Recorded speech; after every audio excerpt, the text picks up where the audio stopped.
Welcome to Unapologetically First Gen.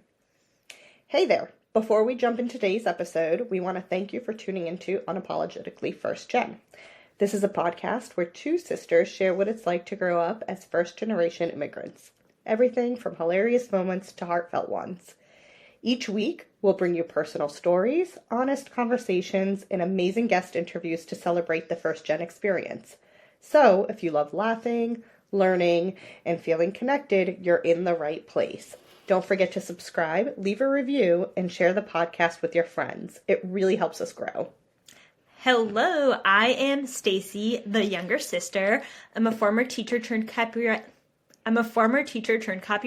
cat mom, and romantasy enthusiast. And I'm Lesley, the older one, operations expert, home baker, and mom to two kids and a bunny. So let's jump in. Lesley, what does unapologetically first gen mean to you? Okay, well, let's break it down a little bit. First generation American is sort of, you're either the first one in your family born here or you became naturalized. So being unapologetically first gen to me is that, but we're also learned to embrace our culture, or embrace both sides of our culture. In our case, the American culture and the Portuguese culture. You want to add to that? Yeah, no, I think it really is like growing up unapologetic. No. That's wrong.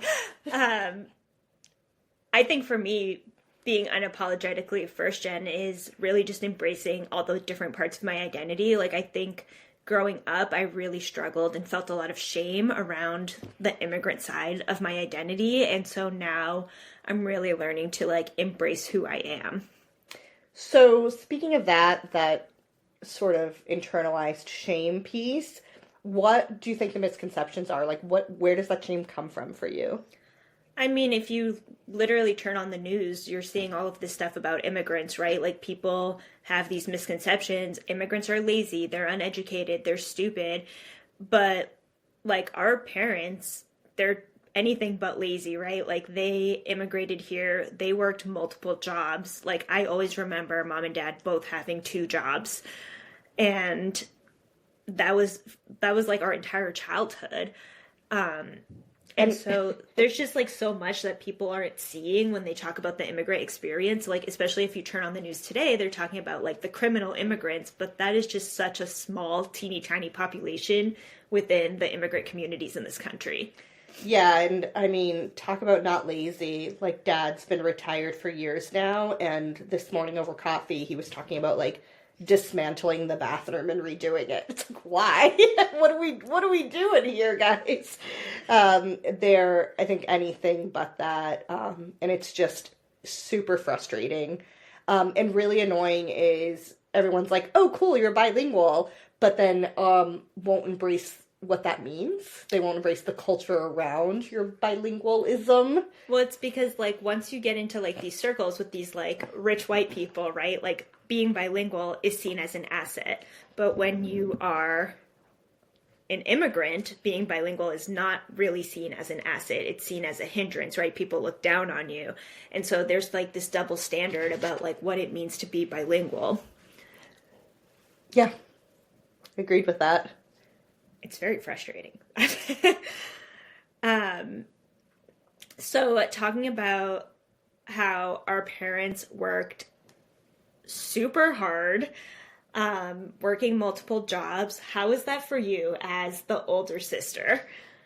Boy, as the oldest, everything sort of falls to you. So I was, expected to do the babysitting of you. And I really felt like I was almost this third parent role in our family dynamic. But also I was responsible for, calling customer service for any issues, speaking with doctors. I was the family translation services. That's incredibly difficult to do, and it's a lot of weight because we're really talking about like a kid doing these things. It's not like now I'm happy to get on the phone and, yell at the, I don't know, The electric company. The electric company most recently, like, being like, hey, you overcharged us, what's the deal? But, like, asking a kid to do that is really difficult and awkward and uncomfortable. And that fell to me. And then that's a lot. And I think the weight of it makes it really difficult for you to think of yourself as your own individual person away from this family, instead of just being like this the middle piece of the puzzle. Sometimes that's what it feels like to be the oldest. Yeah, and I think there's two things I'm thinking of as you're talking. The first one is really, like, I agree that you were, like, my third parent. You were, like, the non-judgmental parent that I would go to, and I think, like, when I went to college, that was kind of, like, when our relationship transitioned to more, like, friendship and sisterhood versus, like, I think before then, you were my safe person. Like, I mean, you're still my safe person, but, like, yeah, you were my adult, right? Like, if I was in trouble, I wasn't going to mom and dad. I was going to you because I knew, like, I wouldn't be in trouble. Like, you would just help me solve my problem. So thanks. You're welcome. And now you understand the weight of that. I do agree. I do think it took until you were well into adulthood before our relationship transformed into kind of this, into equal partners, rather than, you know, me being an adult trying to guide you through life in a way that let you explore who you are, but also kept you safe. Yeah, and I think the other thing that you were saying about, like, being the responsible party from such a young age and, like, being the translator at doctor's appointments and stuff, like, we both had to figure out everything on our own. Like, applying to college, like, that was something we had to figure out on our own. It wasn't like we could be like, hey, mom, dad, like, how did you do this? Just, like, down to, like, literally everything, though, because it's, like, a new country for them. And I think, like, that forced us to grow up really, really young, where, like, I was always like, oh, you're so mature, like, you're so independent, but it's like, I had to be. There wasn't a choice. Yeah, and, I mean, we're not, you know, dogging on our parents about this. It's like, it's a new country, it's a new society, it's a new language, and they did exceptionally well. I mean, they worked so hard. They sort of put two kids through college. I think they made sure two kids got through college. And, you know, we both have multiple degrees. I think that was embedded in how important they made sure we knew education was. I think they did a really amazing job for the situation that they were in, and I'm so happy that they came here, and that we got to live the lives we did. But seeing that, everything that they sacrificed, moving away from their family at such a young age, coming here, working so hard, working in factories, working cleaning offices, it really makes you feel like, I have to be successful. Like, I cannot fail. My parents gave everything to give me an opportunity to be in a position where I could be successful. So I really have to just take the baton and run.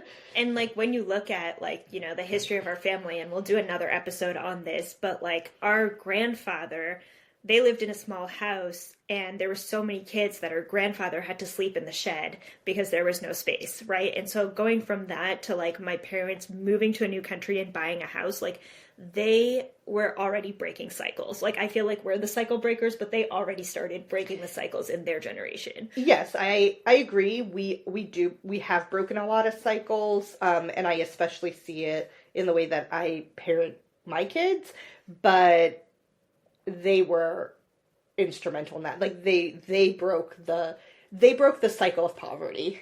They did, yeah. And that is what put us in a position where we could push the envelope further and make more changes and continue to be successful in however we want to define what success looks like. So I have a question. Mm-hmm. When did you realize that you are an immigrant and that you were, like, different? That's a really good question. I'm going to say It was middle school. So, a little background for our listeners. We grew up in a heavy immigrant community. Sadly, because of gentrification, it's no longer heavily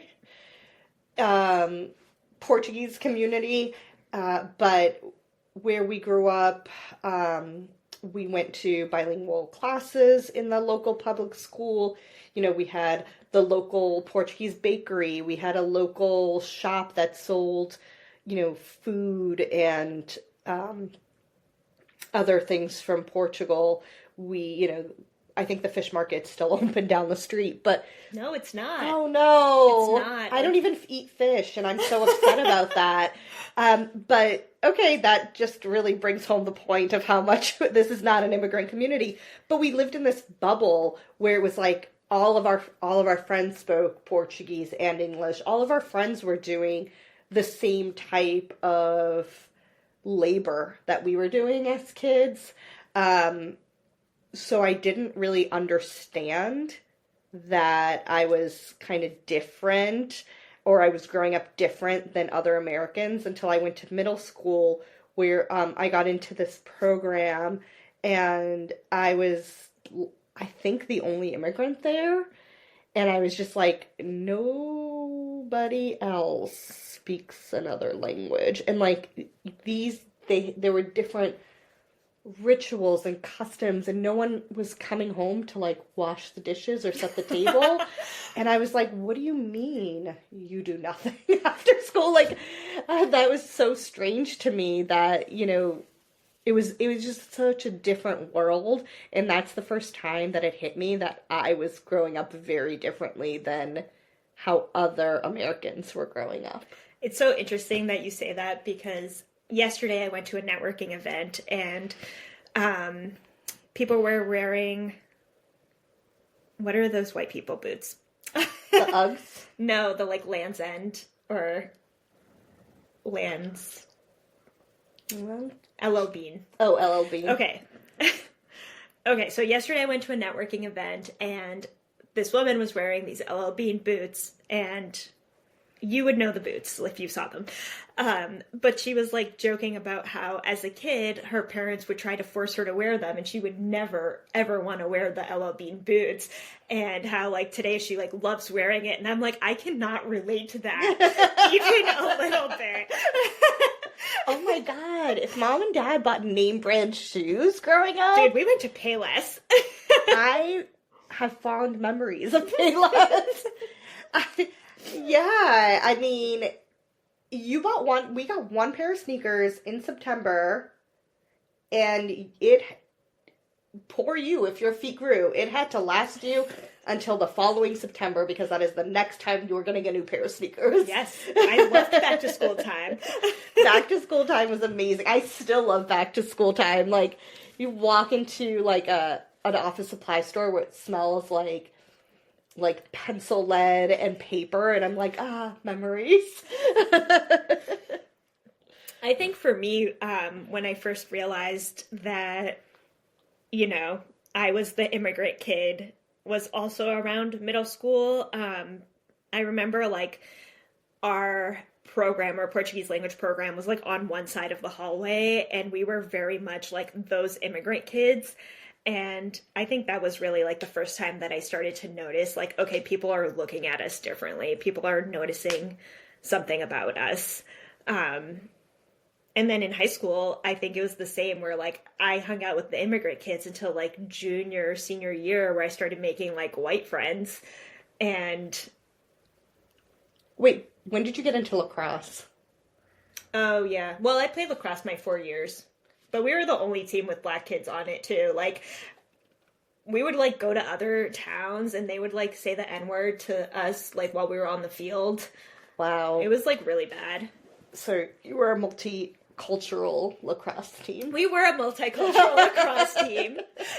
I thought that maybe that was your moment where you were like, wait a minute. Nope. That was, like, a safe space. It was. I loved lacrosse. I played all 4 years. Yeah, interesting. One of the things that, I've joked about this in the past, like one, we had to learn Thanksgiving. Yeah, we would go to Old Country Buffet every year. Loved that.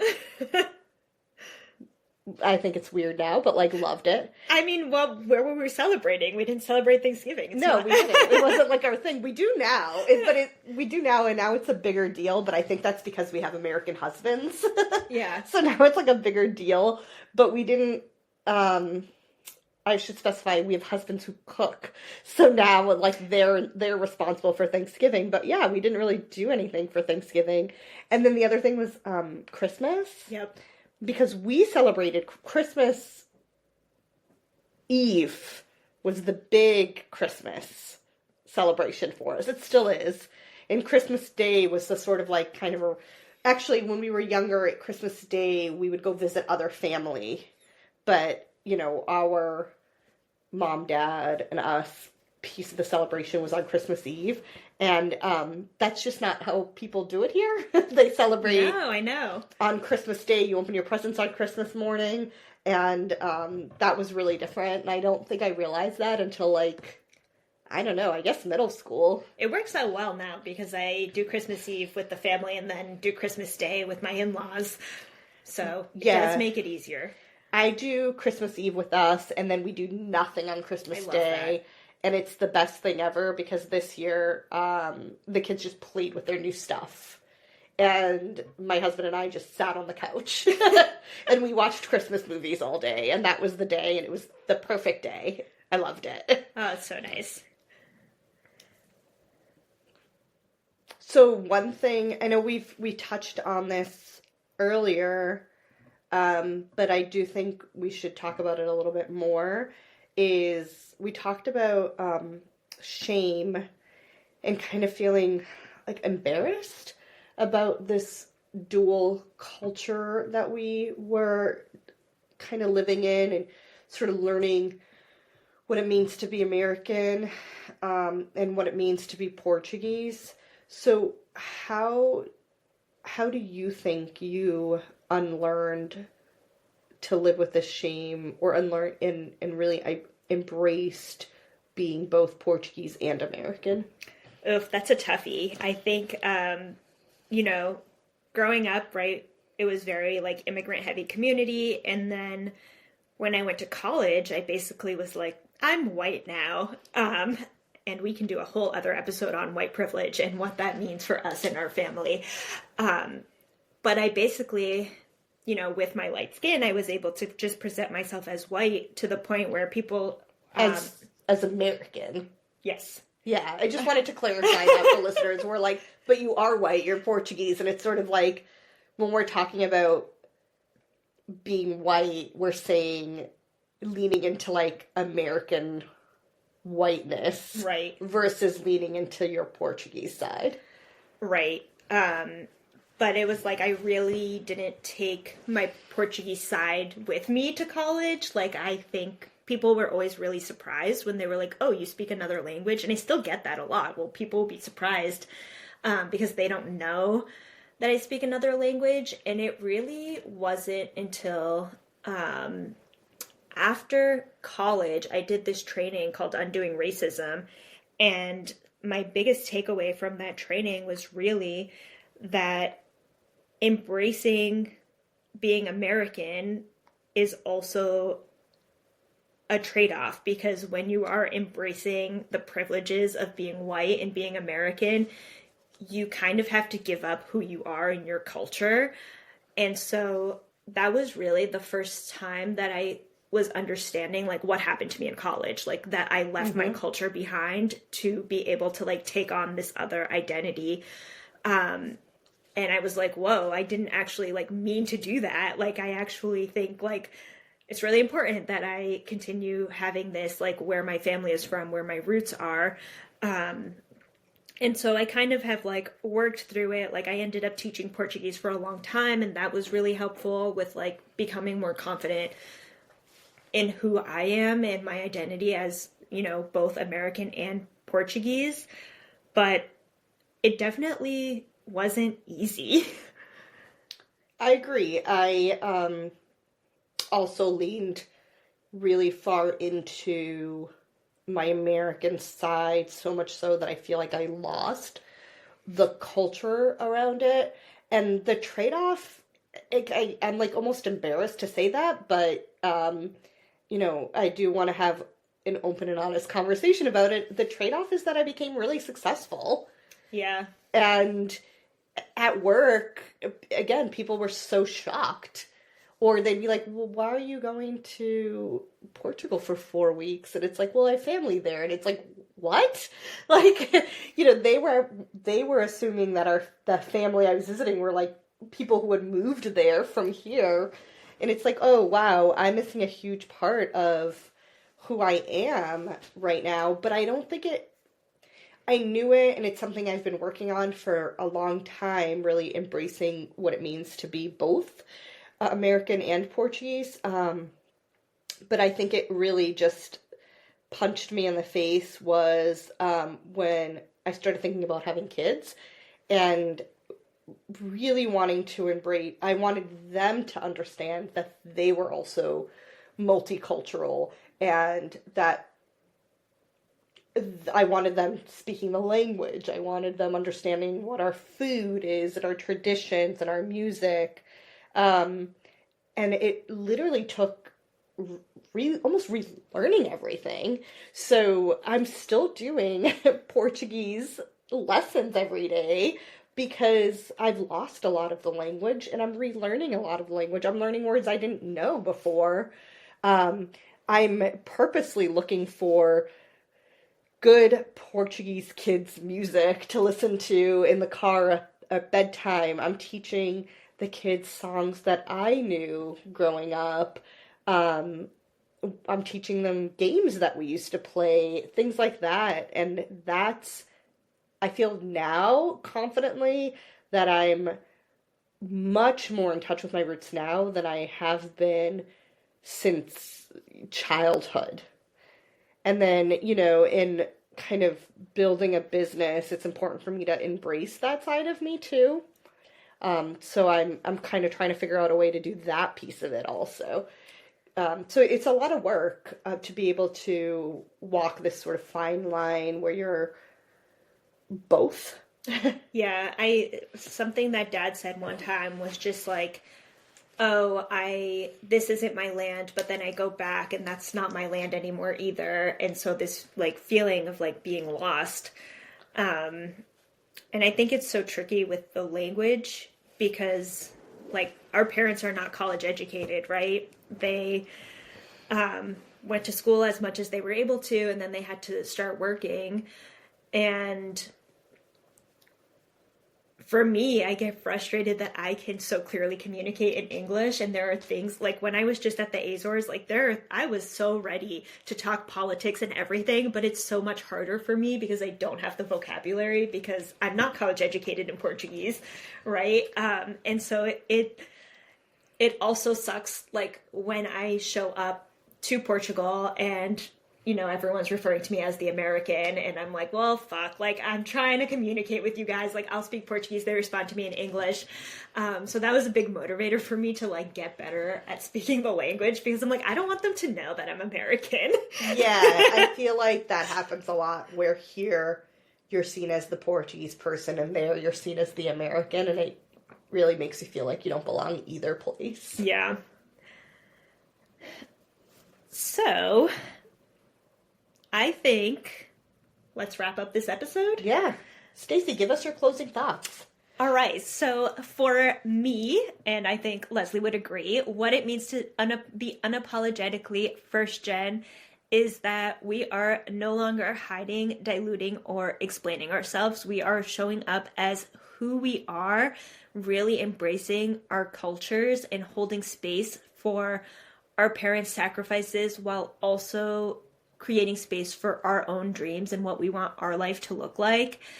And we really want this podcast to be a place of connection.